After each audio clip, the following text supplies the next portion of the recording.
من يشفع شفاعة حسنة يكن له نصيب منها ومن يشفع شفاعة سيئة يكن له كفل منها وكان الله على كل شيء مقيتا.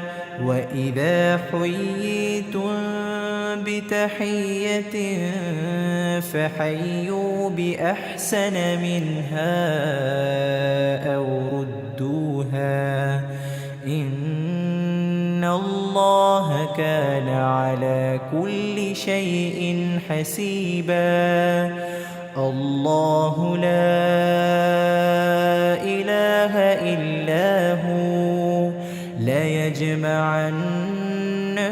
إلى يوم القيامة لا ريب فيه ومن أصدق من الله حديثا.